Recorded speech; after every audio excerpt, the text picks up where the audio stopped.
바람벽. 주인석. 벽은 단절이 아니다. 벽은 내게 있어 더 이상 닫힘이 아닌 열림이고 끊어짐이 아닌 이어짐이다.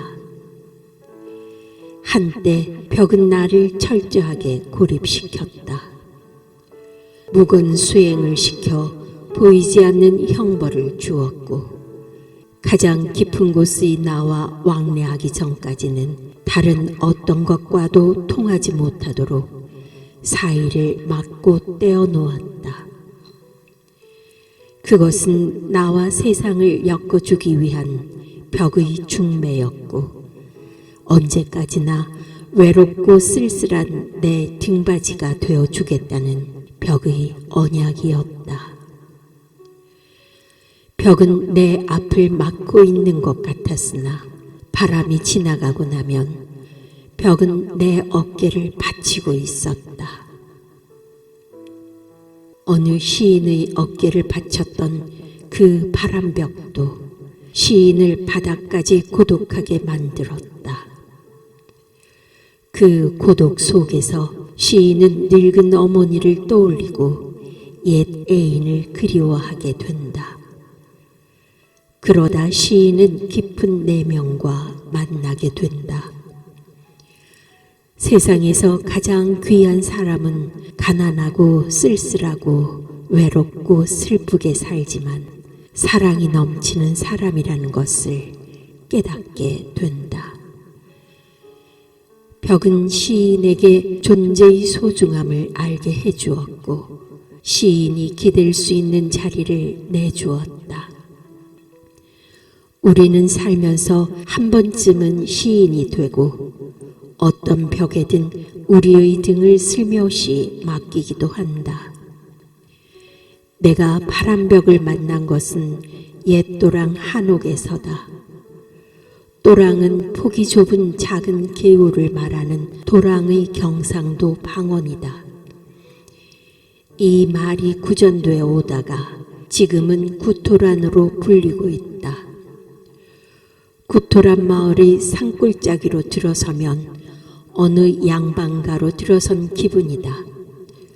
지체 높아 보이고 점잖은 사람이 살 것 같은 기와집이 눈에 먼저 들어온다. 그러나 집으로 가까이 다가갈수록 소박하게 꾸며진 손때 묻은 배경에 사람의 마음도 덩달아 물들어간다. 나무, 꽃벽, 집, 황토, 아궁이, 구들장, 굴뚝, 창호지 등 막사발. 그 중에서 내 마음을 가장 끌었던 것은 꽃벽이다. 꽃벽은 방의 칸막이를 하기 위해 나무와 돌과 콘크리트로 쌓고 흙이나 종이를 발라 만든 바람벽을 말한다. 아마도 벽에 만들어 넣은 연꽃에 주안점을 두어 꽃벽이라 부르는 모양이다. 나는 마음의 까치발을 하고 벽 앞에 섰다. 오감이 벌렁거렸다. 보는 것으로는 턱없이 부족해서 만져보았고 그것으로도 만족할 수 없어서 코를 대고 킁킁거려 보았다. 또 귀를 갖다 대고 벽의 소리에 가만히 귀를 기울였다.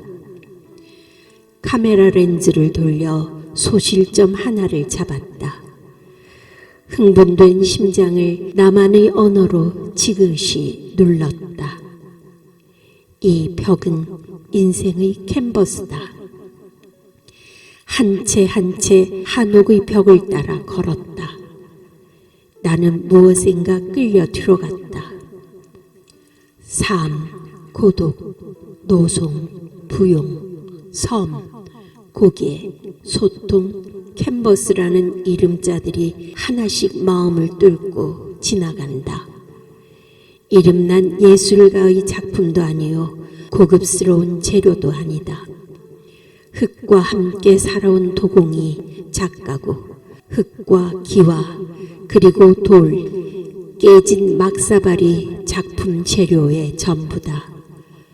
더욱이 화려한 공간도 아닌 이 벽에 자리 잡은 소박한 작품에서 감정의 폭발이 일어나는 것은 우리의 삶을 이 벽이 적나라하게 투영하고 있었기 때문이다. 나는 감정을 달래 눕히고 바람벽을 하나씩 만났다. 맨 먼저 만난 바람벽은 삶과 고독이다. 기와로 28칸을 만든 다음 26개의 막사발을 끼워 넣고 2칸은 비워두었다. 2개의 막사발은 어디로 갔을까? 또 26개 중에 2개는 다른 막사발과는 모양새가 다르다. 남과 다르다는 것은 고독하다. 고독하다는 것은 깊은 사색으로 열림이고 나를 온전히 끌어안는 시간이다. 2개는 비가 오면 고스란히 비를 온몸으로 안아야 하는 자세라면 나머지는 단 한 방울의 비조차 담아주지 않을 것 같다. 막사발로 만든 바람벽을 통해 문득 삶의 부재자가 되어버린 사람을 기억하며 눈시울을 적시고 세상 만사 안고 가는 사람과 떨치는 사람을 떠올리며 사람의 품에 대해 생각의 골로 빠져든다. 다음으로 만난 바람벽은 청송과 부용이다. 기와로 만든 소나무 한 그루와 연꽃에서 평온함이 느껴진다.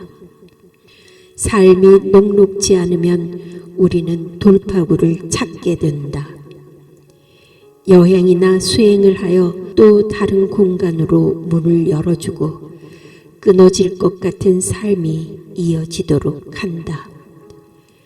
삶의 막다른 골짜기에 다다랐을 때 그대는 청송이 되고 나는 부용이 되자 약속할 수 있는 사람이 있었으면 좋겠다.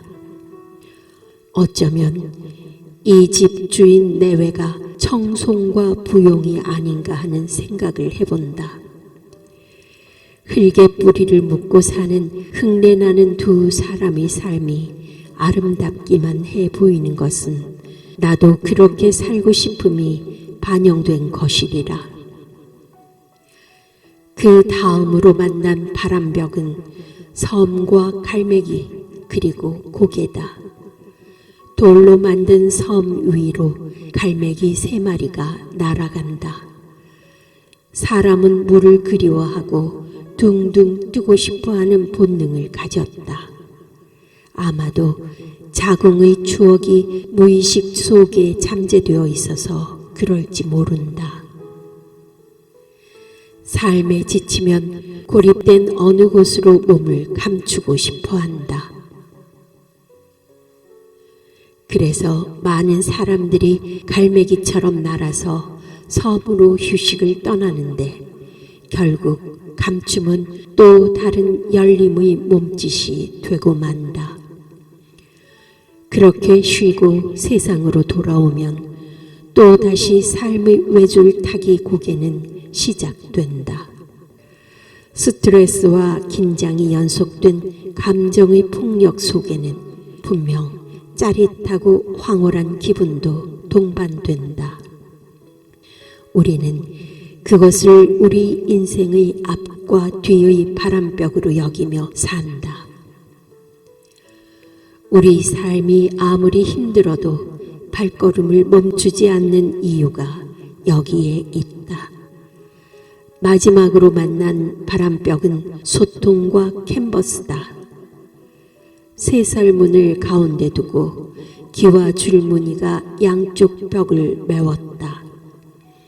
문을 열면 앞마당은 청소리요 뒷마당은 100년이 살았던 연못이 이어진다.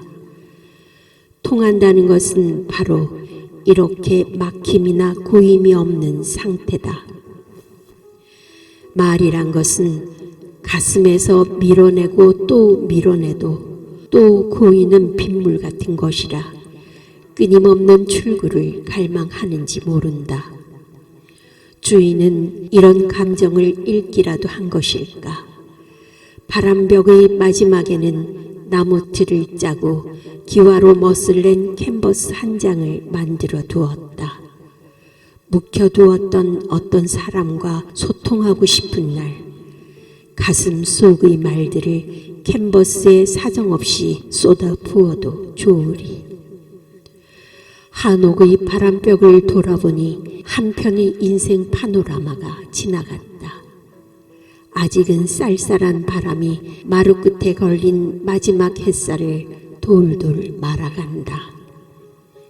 멀리 굴뚝에서 오르는 연기를 향해 컹컹 짖어대는 개소리에 놀랐는지 서쪽 하늘에 남은 햇볕도 한 뼘씩 줄어든다.